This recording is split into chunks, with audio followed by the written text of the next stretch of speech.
were defined by me working in conjunction with Louise Simonson and Ann Nocenti. It was the editor-writer-penciler triangle that was unique.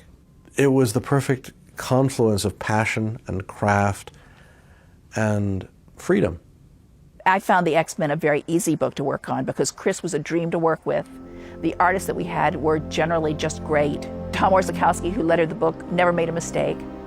So it was just a dream job. I loved it. I loved working on the X-Men. You're looking at a sequence of issues that are just phenomenal. It's basically me sitting there and saying, I don't know what to write, and Weezy saying, just asking questions about the characters. And one question would lead to an answer, and an answer would lead to a story.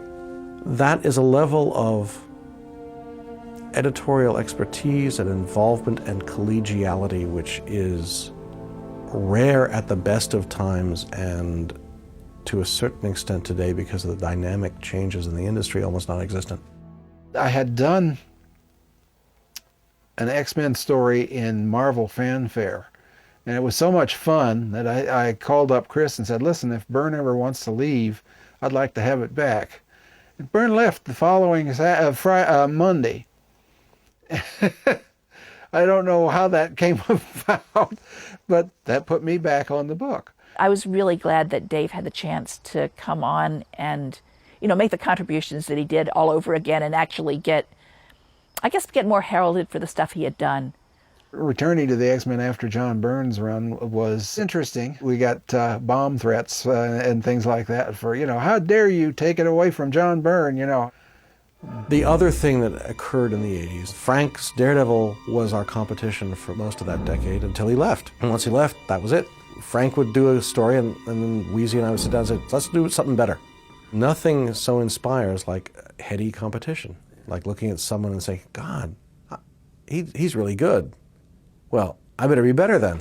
I had come up with a proposal for my own group, the Futurians, and I was in a plotting session with Chris and Louise Simonson, and I'm telling them about the Futurians and what I wanted to do with it, and I'm jumping up and down and waving my arms and having a good time.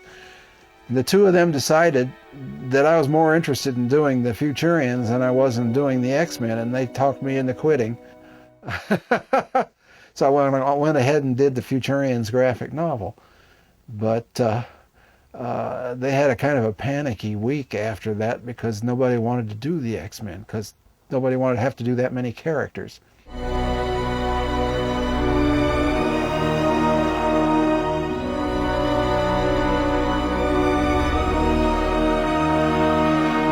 I was at a convention recently, and I had several people come up to me and say that Paul Smith's run was their favorite.